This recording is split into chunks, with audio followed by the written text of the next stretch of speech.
Alhamdulillahirabbil alamin wassalatu wassalamu ala asyrafil anbiya wal mursalin wa ala alihi wa sahbihi ajma'in. Kaum muslimin yang dirahmati Allah Subhanahu wa taala. Pada pertemuan yang sebelumnya kami telah menjelaskan bahwasanya agar ibadah yang kita lakukan tidaklah sia-sia, maka dia harus memenuhi kunci-kuncinya. Dan kuncinya telah kami sebutkan. Yang pertama adalah ibadah tersebut dikerjakan ikhlas untuk Allah Subhanahu wa taala saja dan tidak dikerjakan ibadah tersebut untuk yang selainnya. Dan kunci yang kedua adalah ibadah tersebut dikerjakan sesuai dengan tuntunan Rasulullah Shallallahu Alaihi Wasallam atau yang disebut dengan ittiba. Kaum muslimin rahmati Allah Subhanahu wa taala, mari kita jabarkan tentang masalah ittiba. Dan ini diambil dari penjelasan Syekh Muhammad bin Shalih Al-Utsaimin rahimahullah taala.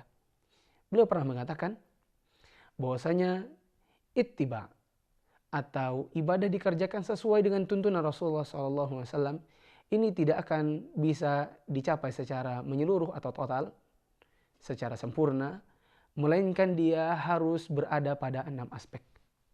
Atau dengan kata lain, ibadah yang kita lakukan hendaknya sesuai dengan tuntunan Rasulullah SAW dalam 6 aspek.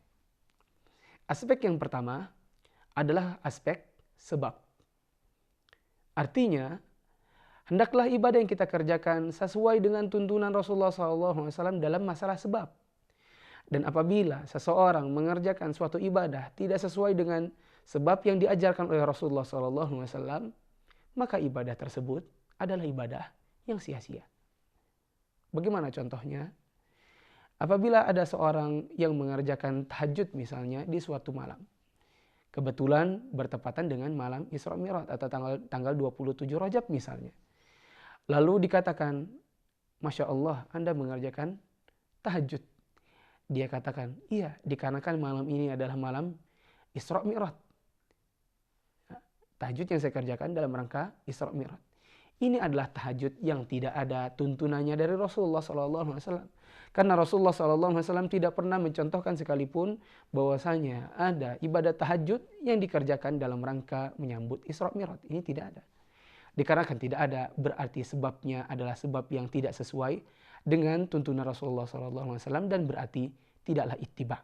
Tidaklah ittiba berarti tidak memenuhi kunci yang kedua dari masalah ibadah agar tidak sia-sia.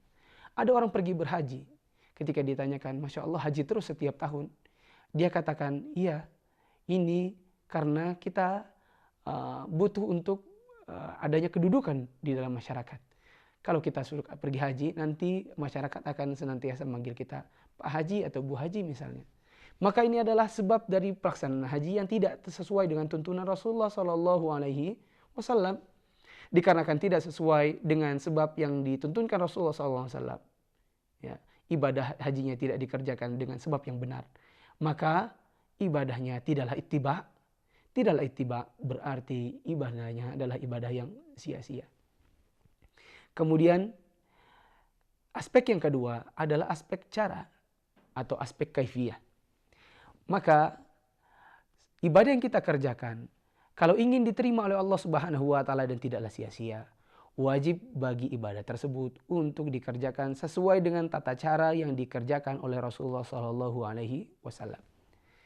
Misalkan, Rasulullah Shallallahu Alaihi Wasallam mengerjakan sholat dimulai dengan takbiratul ihram, Allahu Akbar dengan mengangkat kedua tangan.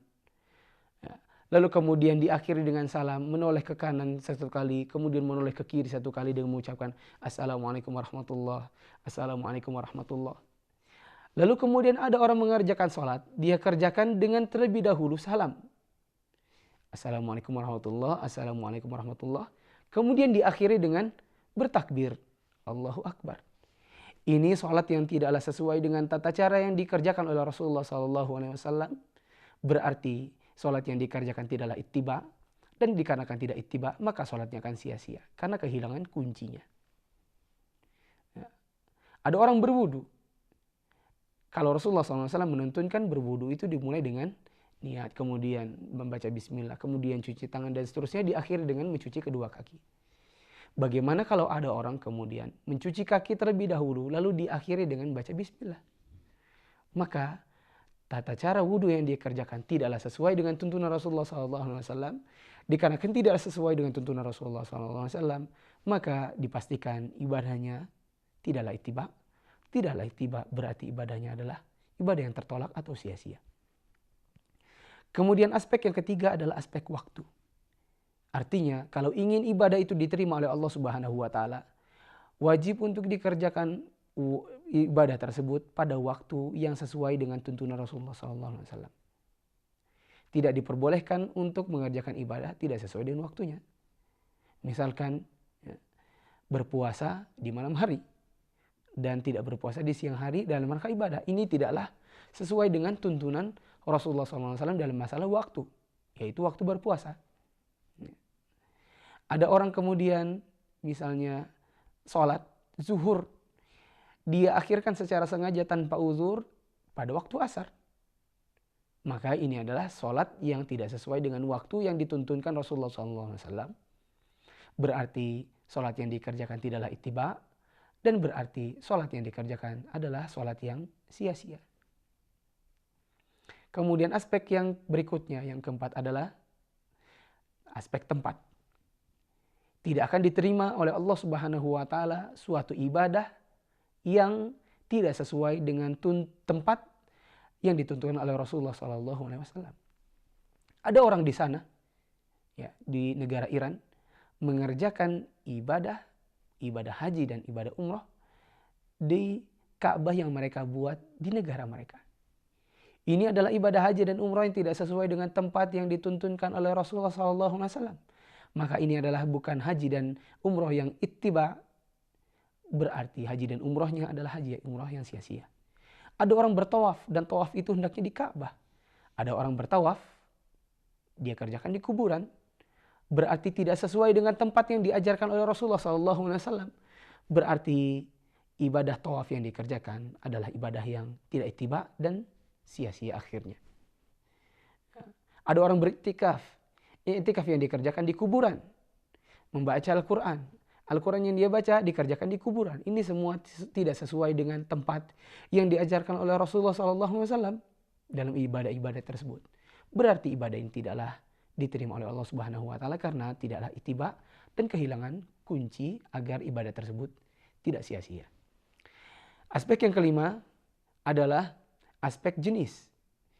Maka tidak akan diterima oleh Allah Subhanahu wa taala suatu ibadah yang tidak sesuai dengan tuntunan Rasulullah SAW dalam masalah jenis. Misal, kurban itu dituntunkan bahwasanya hanya dikerjakan pada 3 hewan, yaitu kambing, sapi, ya, dan juga unta. Dan tentunya dengan saudaranya itu domba dan kerbau. Dikarenakan hanya pada hewan-hewan ini, maka tidak diperbolehkan untuk beribadah kurban dengan yang selain hewan-hewan tersebut. Karena tidak sesuai dengan jenis hewan yang dituntunkan oleh Rasulullah SAW. Ya, ada orang mengatakan, kalau cuma kambing, paling hanya 100 kilo saja dagingnya. Ini saya punya 1000 ekor ayam. Saya akan kurban dengan 1000 ekor ayam. Maka kita katakan, walaupun 1000, walaupun dagingnya nanti lebih dari 100 kilo, maka dipastikan bahwasanya ibadah tersebut, ibadah kurban ini tidak akan diterima oleh Allah Subhanahu wa taala karena tidak sesuai dengan jenis yang Rasulullah SAW tuntunkan. Yang terakhir, aspek yang hendaknya dipenuhi adalah aspek bilangan. Maka tidak akan diterima oleh Allah Subhanahu wa taala suatu ibadah yang tidak sesuai dengan tuntunan Rasulullah SAW dalam masalah bilangan. Kalau ada orang mengatakan, saya baru saja bangun tidur. Kalau gitu sholat subuh saya kerjakan 4 rakaat. Dan nanti malam karena saya pulangnya larut dari kerja, saya sudah capek, maka saya kerjakan sholat isya hanya 2 rakaat. Maka kita pastikan ibadah sholat ini tidak akan diterima oleh Allah Subhanahu wa taala karena tidak sesuai dengan tuntunan Rasulullah SAW dalam masalah bilangan. Tawaf itu hendaknya dikerjakan 7 kali dan itu adalah syarat dari tawaf untuk bisa diterima. Ada orang mengerjakan 700 kali, maka kita pastikan tidak akan diterima tawaf tersebut walaupun dia jauh lebih banyak. Dikarenakan tidak sesuai dengan tuntunan Rasulullah SAW dalam masalah bilangan. Sa'i ada yang mengerjakan 14 kali. Sofa marwah, marwah sofa dia hitung 1 kali. Sehingga berakhir nanti di sofa dengan hitungan sebanyak 14 kali. Padahal sa'i cukuplah satu safa ke marwah satu kali, marwah ke safa satu kali. Ya. Dan barang siapa mengerjakan lebih dari itu, maka tidak akan diterima ibadah sa'inya. Dan seterusnya, yang seperti ini masih banyak lagi contohnya. Kami ringkaskan bahwasanya kalau ingin ibadah itu dikatakan tidak sia-sia atau diterima oleh Allah Subhanahu wa taala, maka wajib untuk memenuhi dua kunci. Kunci yang pertama adalah ikhlas untuk Allah saja dan tidak diperbolehkan untuk beribadah kepada yang selainnya. Kemudian kunci yang kedua adalah ittiba atau mengikuti tuntunan Rasulullah SAW. Dan ittiba ini ada pada 6 aspek, yaitu aspek sebab, aspek cara atau kaifiyah, kemudian aspek waktu, tempat, jenis, dan bilangan yang diajarkan oleh Rasulullah SAW. Wassallallahu ala nabiyina Muhammad wa ala alihi wa sahbihi ajma'in.